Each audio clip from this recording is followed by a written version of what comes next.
What's up there, party people? This is the Schmo. And today's video is brought to you by Tiege Hanley. Everybody, including the Schmo, needs a skincare routine. Both in the morning and in the evening, Tiege Hanley's got you covered. They got their daily face wash. They have their super serum. In the morning, you put on their AM solution. It's got an SPF 20, protects you from the sun all day. And then in the evening, they got the eyes, they got the PM solution. You're taken care of. Best of all, they got how to use it right then and there. They ship it right to your door. Everybody watching this video, when you hit the link in the description, your first time purchasing, 30% off and a free gift. You don't want to miss out. You want good looking fresh skin. It's important for the confidence. It's important for you to be healthy and maintain a good lifestyle. Check them out.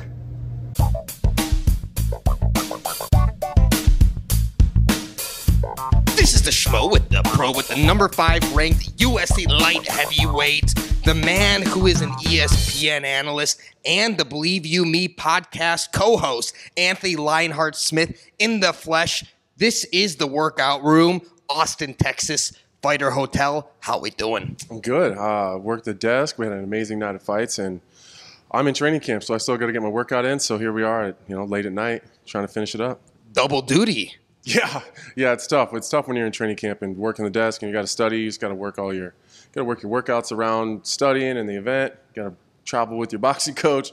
We'll figure it out though. Looking good on the mitts. Maybe some inspiration out of all the finishes we saw here tonight at this fight night here in Austin, Texas. Yeah, just when I was warming up and I was shadow boxing in the mirror, just kind of envisioning the way that Calvin Kattar holds his hands, his nasty jab. Kind of the way Josh Emmett's footwork is and how he closes distance. It's really easy to get a workout in, especially a boxing workout, after watching an event like that. We were just talking before the camera was rolling. You had Josh Emmett in the split decision, didn't you? I did. It was really close, though. Lately, we've seen a lot of decisions that have been so close, it's hard to call them robberies. If it was 3-2 Kattar, I wouldn't have been mad about that either. There was a couple rounds, 2 and 5, I think, specifically, were really, really close.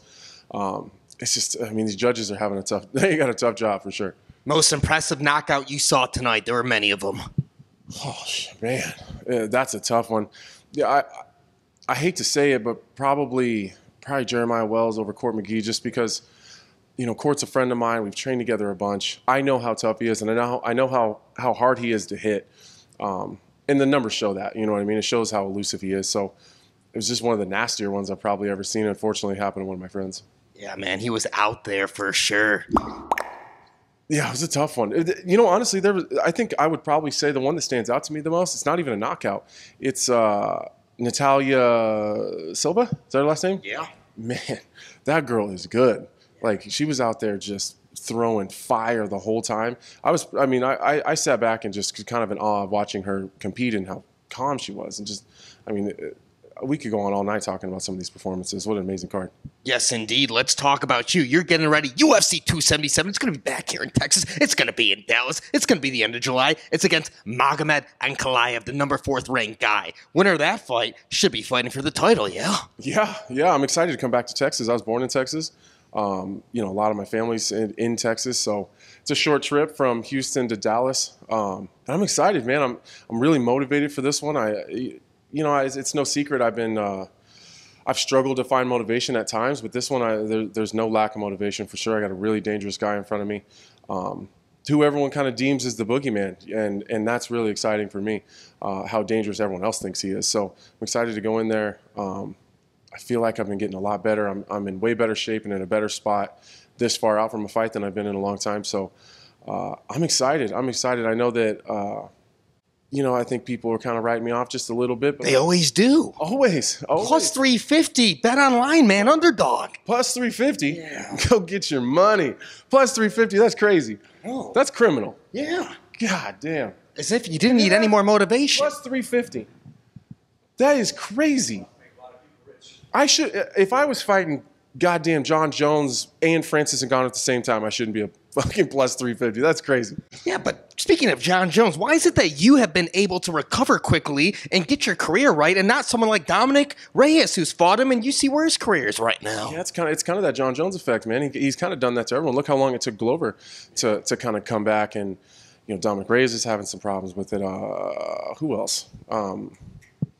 Thiago Santos. That's what I was going to do. Thiago Santos is having some problems too. I don't know. I'm a little bit younger than those guys, and I'm more experienced than Dominic Reyes. And I'm used to having to come back from adversity and having some tough times. And a guy like Dominic Reyes, honestly, as much as he doesn't like me, he's a born winner. He's just athletically gifted. That dude's a superstar in any sport that he wants to do. So I've never been that guy. I've always had to work and outwork everybody and be tricky and sneaky and just be there longer.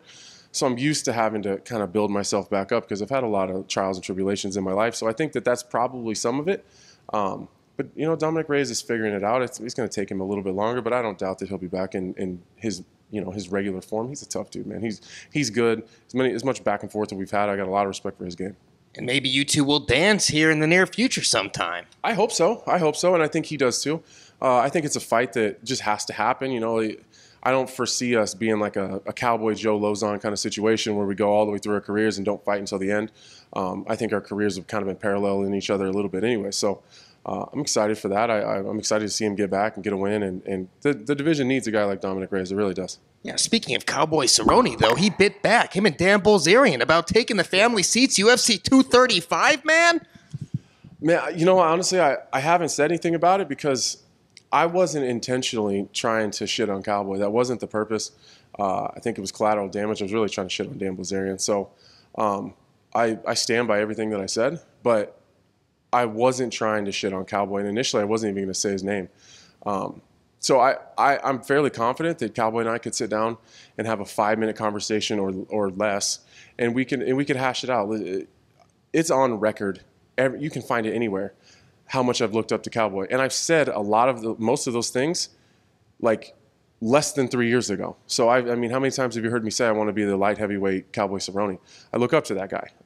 So I don't have any beef with Cowboy. When I told the story, I didn't have any beef with Cowboy. It wasn't meant for Cowboy. So. I am guilty of, maybe being on a podcast with a good friend of mine and telling a story. Maybe, I don't know, to be very honest, my mom had just passed away, like 2 weeks before that. Maybe I was in my feelings a little bit, and I'd never told the story because my mom was still alive. So she was just embarrassed by it. So I think maybe I was in my feelings and just got wrapped up in a conversation with a friend and maybe didn't realize how many people might be listening. So on that end of it, I probably should have just said something to Cowboy, but I didn't really have any beef with him. We were cool. That's why I never said anything. So I hope that this blows over because I don't like feeling like Cowboy and I have a beef because I do look up to Cowboy and the things he's done, and I've seen him interact with people. Cowboy's a good dude, and I don't want anyone to think any different, and that wasn't the purpose of me telling that story.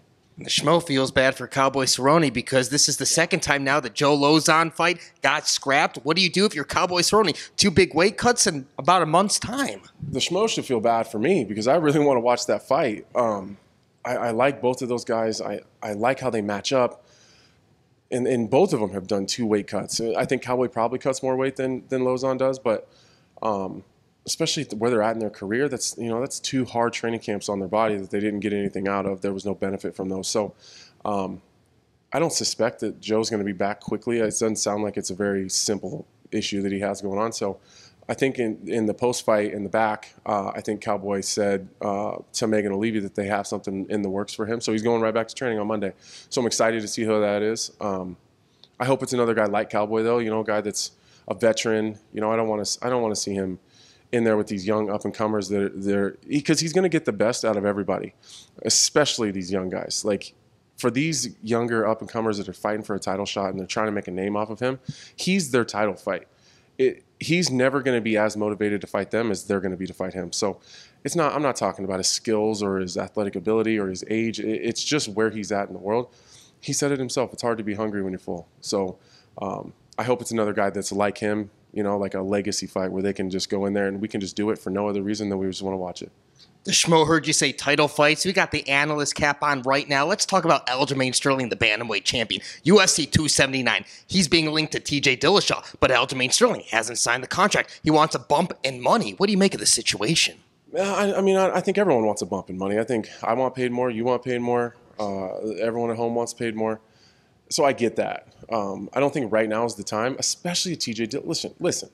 If you're the title holder, and you have an opportunity at that weight class to get in there with TJ Dillashaw, you're going to make crazy money.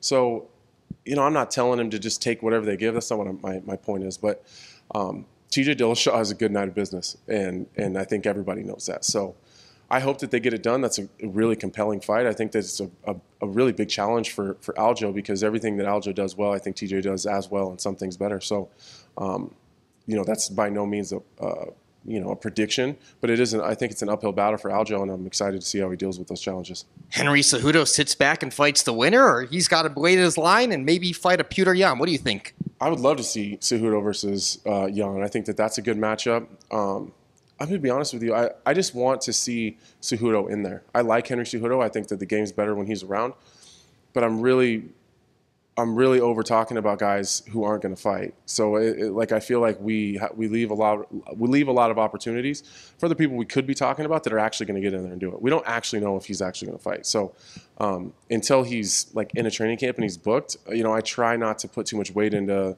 weight classes with even Jon Jones and Henry Cejudo. It's tough because we don't know where they are and we don't know when they're coming back. So I do the same thing with Conor. Sometimes, you know, you want to talk about divisions, but like, we don't know if Conor's coming back, when he's coming back, who's he going to fight. Like, we have no idea. So I would love to see Henry Cejudo come back, and I think Petr Yan would be a fantastic matchup, especially because they hate each other.